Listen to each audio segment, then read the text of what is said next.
जुमले क्या कहना चाहता हूँ। हजरत मौलाना अनवर फरमाया करते थे, शाह जी ये कहा करते थे, शाह जी ये जुमले कहा करते थे, मैं मैदान माशर में पहुंचूंगा, मेरी नजर पड़ेगी आमना के लाल पर, आमना के लाल के पास पहुंचूंगा, मैं अदब से सलाम करूंगा, झुक के सलाम करूंगा, आका के हाथों को चूमूंगा। मैं जब ये कहूंगा आका मैं अताउल्लाह हूँ, मेरे नबी कहेंगे मेरे नवासे आगे बढ़, नबी से बढ़कर मेहरबान कौन है। नबी अपने सीने से लगाएंगे और कहेंगे अताउल्लाह चल आज तेरे लिए जन्नत के दरवाजे खुलवा देता हूं, जिस दरवाजे से तू चाहे जन्नत में दाखिल हो जा।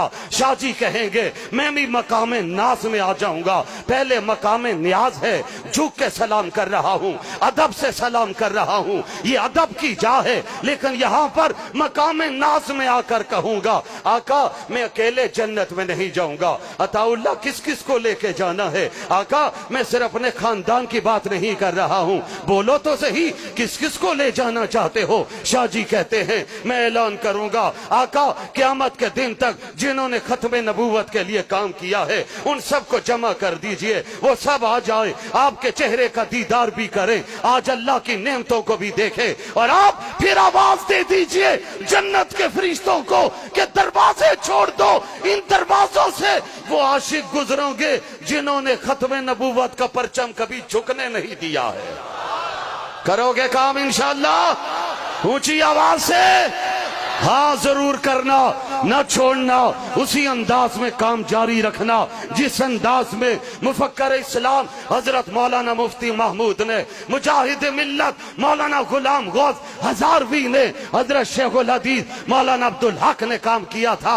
और आज का मेरा जवान तलक अंक कहता है उलमा का क्या काम है असेंबलियों में जाने का, इनके पास तो मिंबरे रसूल है, इन्हें मिंबरियों से क्या प्यार है। हाँ मेरे जवान हमें मिंबरियों से प्यार नहीं है, लेकिन तुझसे एक बात कहता हूं हमें मिंबरे रसूल पे नाज है, उन सेकुलर लोगों को मिंबरियों पे नाज है, हमें मिंबरे रसूल पे नाज है। और उनको जवाब वालिद माजिद के उस शेर में देना चाहता हूं, उनसे कहना चाहता हूं सेकुलर लाबियों को, अमेरिका के गुलामों को, यूरोप के गुलामों को, अरे तेरी जुदा पसंद मेरी जुदा पसंद, तुझको खुद ही पसंद मुझको खुदा पसंद। हमें मिंबरी नहीं चाहिए, लेकिन मिंबरी पर जाए बगैर मसले हल होते नहीं। अगर सन 70 की असेंबली में हजरत मौलाना मुफ्ती महमूद न होते, आपके अकाबर न होते, अभी बरेलवी मसलक के आलम दीन आपसे मुखातब थे, उस इज्तिमा में उस कौमी असेंबली में मौलाना शाह नूरानी भी थे, प्रोफेसर गफूर अहमद भी थे, मौलाना अब्दुल हक भी थे। हम बड़े वसी और ज़र्फ लोग हैं, हम किसी एक जमात की बात नहीं करते। इस काज के लिए जिन जिन ने काम किया है उन्हें सलाम भी करते हैं, उन्हें खराज तहसीन भी पेश करते हैं। कादियानियत का नुमाइंदा आया था, उसने आके कहा था मुझे पाकिस्तान के वजीर कानून जनाब अब्दुल हफीज पीरजादा से बात करनी है। उसने कहा था मुझे अटॉर्नी जनरल या बख्तियार से बात करनी है। दोनों लोग दुनिया से चले गए। भुट्टो साहब का दौर था, जनाब जुल्फकार अली भुट्टो का दौर था। अटॉर्नी जनरल या बख्तियार ने खड़े होकर कहा था मिर्जा साहब अगर आपने लाट में काले के कानून पर बात करनी है तो मैं आपके जवाब देने के लिए तैयार हूं, अगर आपने कुरान और सुन्नत पर बात करनी है तो इसका जवाब मैं नहीं दे सकता हूं।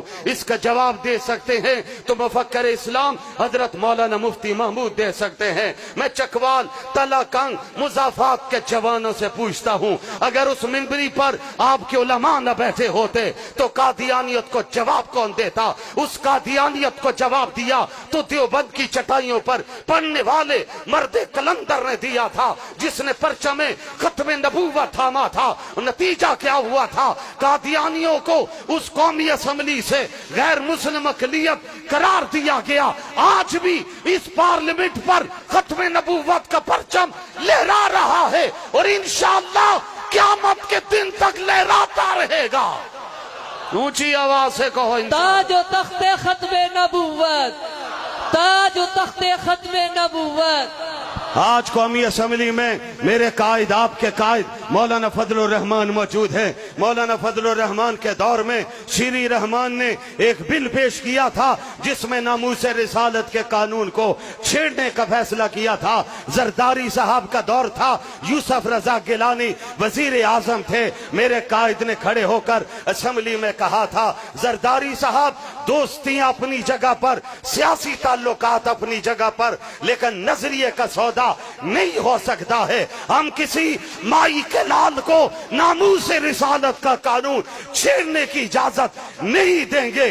कराची में रैली हुई, जिस तरह भी हजरत काजी जादुल हुसैनी मरहूम मगफूर के फरजंद अर्जमन मेरे मखदूम मदीना मुनव्वरा से आए, इसी तरह उस रैली में मेरे कायद भी मदीना मुनव्वरा से पहुंचे थे। और मेरे कायद ने एक तारीखी जुमला कहा था, सेकुलर लॉबी को मुखातब करके कहा था, लादीन लोगों को मुखातब करके कहा था, कंटेनर वालों को मुखातब करके कहा था, सुनो बगोशे हो सुनो, तुमने अगर अमेरिका और यूरोप से वफा की कसम उठाई है तो मैं भी मदीना मुनव्वरा में नबी के रोजे के सामने कसम उठा के आया हूं, इस नामूस रिसालत के कानून को बचाने के लिए जान भी देनी पड़ी तो जान भी दे देंगे। कहो ऊंची आवाज से इंशाअल्लाह, ऊंची आवाज से कहो।